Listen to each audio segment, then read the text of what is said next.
everybody. Welcome back to our channel, Learning the Holy Bible Together. I just want to say thank you so much for the prayers for my son. I don't want to go into like a lot of details, but if you heard me talk, you remember, my son got to meet Jesus when he was in coma. So my son always he's always happy no matter what, like for the most part. But I guess, it is what it is. And now my older son needs prayer. I feel so bad for him. He was like literally laying on the floor. His back is so inflamed, but I found this amazing channel and I learned, because even in the Bible, it teaches us that, we were made from the dirt, and the medicine is supposed to come from plants and stuff. And, that's how we heal. And I've used some, I'm going to be 55. I used castor oil on my face. Anyways, it works. So enough of that. Today, we are in Samuel 1, chapters 17 and 18. Just like to double check. And so we'll talk about Goliath defies Israel and David comes to the camp. So remember last time we were talking about how, we kind of got a David and Goliath story going on in real time, with the rhymes with schmooze media. And so hello everybody out there. Hello Jen. I can't wait till you get here, girl. We'll have fun.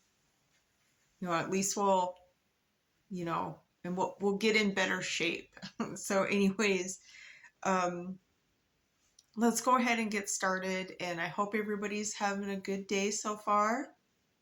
We did get a little bit of rain last night. It was thundering, just I think kind of sprinkled. God knows what we need. The earth repairs itself. So therefore God repairs it. He's out there in outer space looking over his children.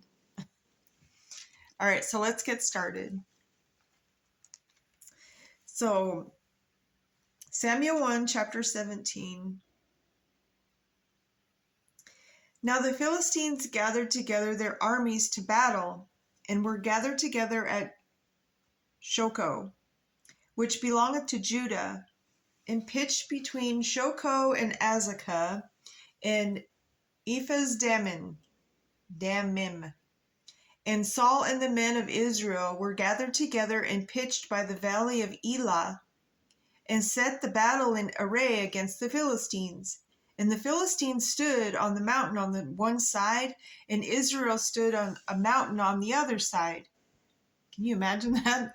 Like, the Philistines stood on one side, and, and then the Israelites stood on the other side of the mountains. And there was a valley between them. And there went out a champion out of the camp of the Philistines named Goliath of Gath, whose height was 6 cubits. That's tall. In a span. And he had a helmet of brass upon his head, and he was armed with a coat of mail. And the weight of the coat was 5,000 shekels of brass. And he had greaves of brass upon his legs, and a target of brass between his shoulders. And the staff of his spear was like a weaver's beam. And his spear's head weighed 600 shekels of iron. And one bearing a shield went before him. And he stood and cried unto the armies of Israel, and said unto them, Why are ye come out to set your battle in array? Am not I a Philistine, and ye are servants to Saul? Choose you a man for you, and let him come down to me. If he be able to fight with me and to kill me, then will we be your servants. But if I prevail against him and kill him, then shall ye be our servants and serve us. And the Philistine said, I defy the armies of Israel this day. Give me a man that we may fight together. When Saul and all Israel heard those words of the Philistine, they were dismayed and greatly afraid. Now David was the son that Ephraim of Bethlehem, Judah, whose name was Jesse, and he had 8 sons. And the man went among men for an old man in the days of Saul. And the 3 eldest sons of Jesse went and followed Saul to the battle. And the names of his 3 sons that went to the battle were Eliab, the firstborn. The next unto him was Abinadab, and the third Shammah. And David was the youngest. The 3 eldest followed Saul. But David went and returned from Saul to feed his father's sheep at Bethlehem. And the Philistine drew near morning and evening, and presented himself 40 days. And Jesse said unto David his son, Take now for thy brethren an ephah of this parched corn, and these 10 loaves, and run to the camp to the brethren. And carry these 10 cheeses unto the captain of their 1,000, and look how thy brethren fare, and take their pledge. Now Saul and they all and the men of Israel were in the valley of Elah, fighting with the Philistines. And David rose up early in the morning and left the sheep with the keeper, and took and went as Jesse had commanded him. And he came to the trench as the host was going forth to fight, and shouted for the battle. For Israel and the Philistines had put the battle in array, army against army. And David left his carriage in the hand of the keeper of the carriage, and ran into the army, and came and saluted his brethren. And as he talked with them, behold, there came up the champion, the Philistine of Gath, Goliath by name, out of the armies of the Philistines, and spake according to the same words, and David heard them. And all the men of Israel, when they saw the man, fled from him, and were sore afraid. And the men of Israel said, Have ye seen this man that is come up? Surely to defy Israel is to come up, and it shall be, that the man who killeth him, and the king will enrich him with great riches, and will give him his daughter, and make his father's house free in Israel. And David spake to the men that stood by him, saying, What shall be done to the man that killeth this Philistine, and taketh away the reproach from Israel? For who is this uncircumcised Philistine, that he should defy the armies of the living God? And the people answered him after this manner, saying, So shall it be done to the man that killeth him. And Eliab his eldest brother heard when he spake unto the men, and Eliab's anger was kindled against David. And he said, Why camest thou down hither? And with whom hast thou left those few sheep in the wilderness? I know thy pride and thy naughtiness of thine heart. For thou art come down, that thou mightest see the battle. David said, What have I now done? Is there not a cause? And he turned from him toward another, and spake after the same manner. And the people answered him again after the former manner. And when the words were heard which David spake, they rehearsed them before Saul. And he sent for him. And David said to Saul, Let no man's heart fail because of him. Thy servant will go and fight with the Philistine. And Saul said to David, Thou art not able to go against the Philistine to fight with him, for thou art but a youth, and he a man of war from his youth. And David said unto Saul, Thy servant kept his father's sheep, and there came a lion and a bear, and took a lamb out of the flock. And I went out after him, and smote him, and delivered it out of the mouth. And when he arose against me, I caught him by his beard, and smote him, and slew him. Thy servant slew both the lion and the bear, and this uncircumcised Philistine shall be one of them, seeing he hath defied the armies of the living God. David said, Moreover, the Lord shall deliver me out of the paw of the lion, and out of the paw of the bear. He will deliver me out of the hand of the Philistine. And Saul said unto David, Go, and the Lord be with thee. And Saul armed David with his armor, and he put a helmet of brass upon his head. Also he armed him with a coat of mail. And David girded his sword upon his armor, and he essayed to go, for he hath not proved it. And David said unto Saul, I cannot go with these, for I have not proved them. And David put them off him. And he took his staff in his hand, and chose him 5 smooth stones out of the brook, and put them in a shepherd's bag, which he had, even in a scrip, and his sling was in his hand. And he drew near to the Philistine. And the Philistine came on and drew near unto David. And the man that bare the shield went before him. And when the Philistine looked about and saw David, he disdained him, for he was but a youth, and ruddy, and a fair countenance.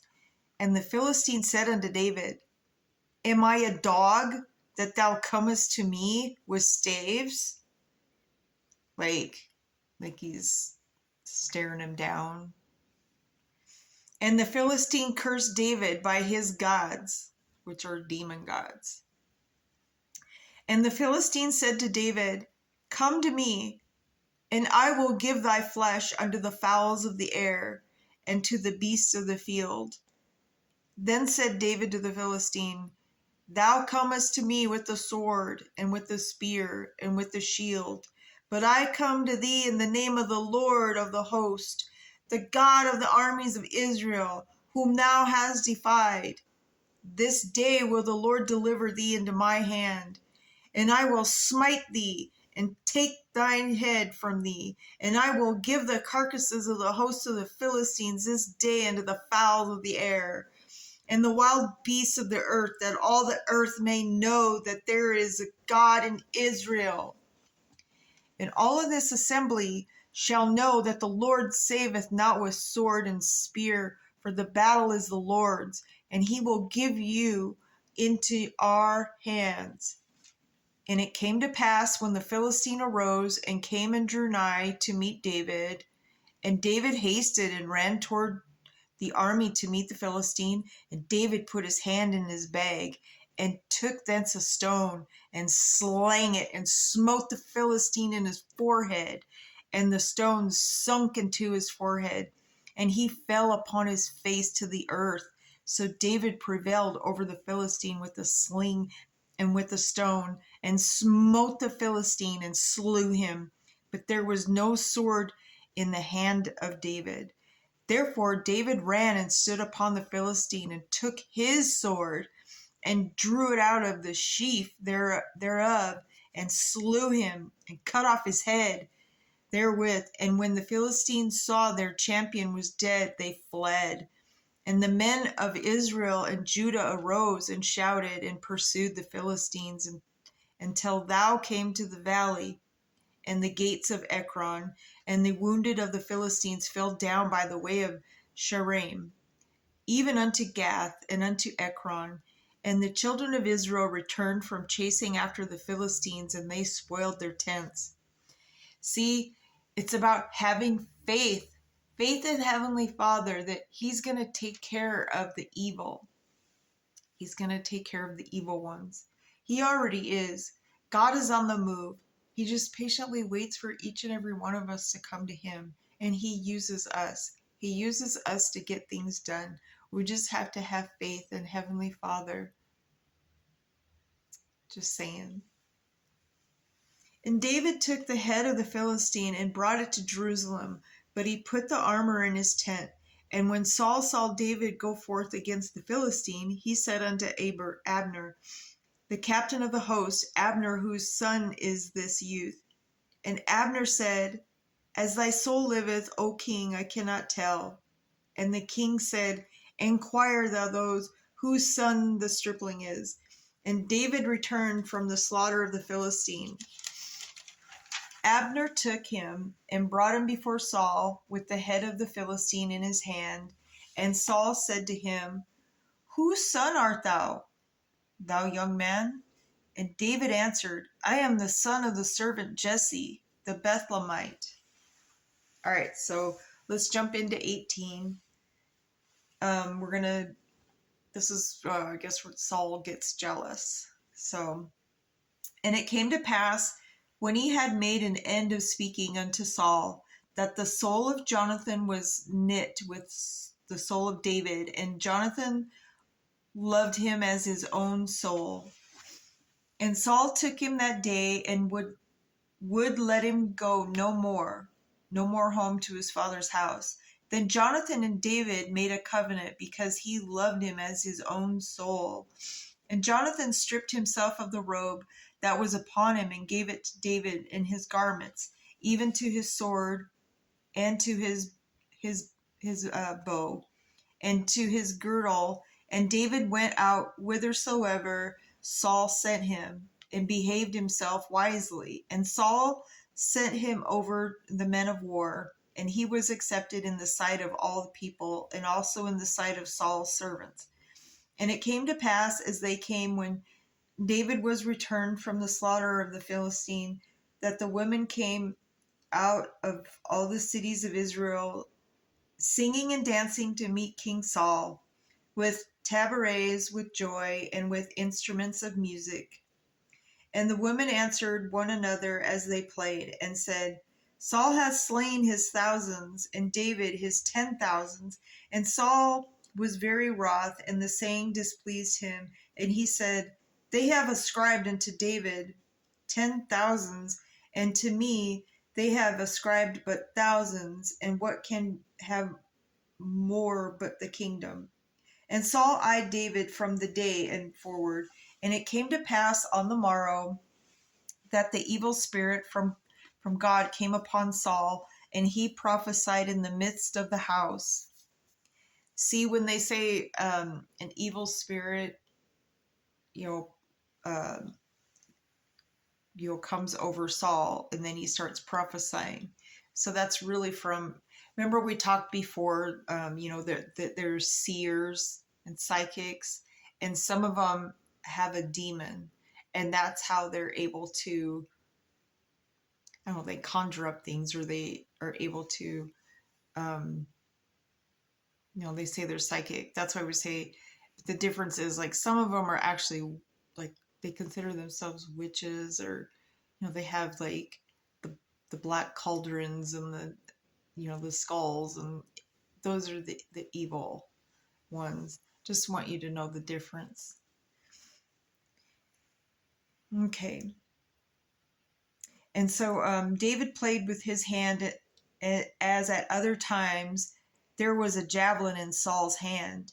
And Saul cast the javelin, for he said, I will smite David even to the wall with it. And David avoided out of his presence twice. And Saul was afraid of David, because the Lord was with him, and was departed from Saul. Therefore Saul removed him from him, and made him his captain over 1,000. And he went out and came in before the people. And David behaved himself wisely in all his ways, and the Lord was with him. Wherefore, when Saul saw that he behaved himself very wisely, he was afraid of him. But all Israel and Judah loved David, because he went out and came in before them. And Saul said to David, behold, my elder daughter Merab, her and I give thee to wife. Only be thou valiant for me, and fight the Lord's battles. For Saul said, let not mine hand be upon him, but let the hand of the Philistine be upon him. And David said unto Saul, Who am I? And what is my life or my father's family in Israel that I should be son-in-law to the king? But it came to pass at the time when Merab, Saul's daughter, should have been given to David, that she was given unto Adriel the Mahalathite to wife. And Michal, Saul's daughter, or Michal, sorry, Saul's daughter loved David, and they told Saul, and the thing pleased him. And Saul said, I will give him her, that she may be a snare to him, and that the hand of the Philistines may be against him. Wherefore Saul said to David, Thou shalt this day be my son-in-law in the one of the twain. And Saul commanded his servants, saying, Commune with David secretly, and say, Behold, the king hath delight in thee, and all his servants love thee. Now therefore be the king's son-in-law. And Saul's servants spake those words in his ears of David. And David said, Seemeth it you a light thing to be a king's son-in-law, seeing that I am a poor man and lightly esteemed? And the servants of Saul told him, saying, On this manner spake David. And Saul said, Thus shall ye say to David, The king desireth not any dowry, but 100 foreskins of the Philistines, to be avenged of the king's enemies. Yikes. But Saul thought to make David fall by the hand of the Philistines. And when his servants told David these words, it pleased David well to be the king's son-in-law, and the days were not expired. Wherefore David arose and went, he and his men, and slew of the Philistines 200 men. And David brought their foreskins, and they gave them in full tale to the king, that he might be the king's son-in-law. And Saul gave him Michal his daughter to wife. And Saul saw and knew that the Lord was with David, and that Michal, Saul's daughter, loved him. And Saul was yet the more afraid of David, and Saul became David's enemy continually. Then the princes of the Philistines went forth, and it came to pass after they went forth that David behaved himself more wisely than all the servants of Saul, so that his name was much set by. All right, so that's the end of 18. So see, if anything we learn, it doesn't bode well, to be jealous of anybody. I mean, what's the sense? It's better just to, if somebody has something, we're not supposed to envy people. Like, why can't people just be happy for other people? Even if they seem like they're bragging about certain things, why can't people just go, well, that's nice. That's a good thing, good for you. Anyways, so when we come back tomorrow, we will talk about, we'll talk more probably about Saul's hatred of David, and how David he escapes and flees. And so on that note, my brothers and sisters, always remember to put God first. He does answer our prayers when the time is right. And, I hope you have a great day. And I'll see you tomorrow. To be continued.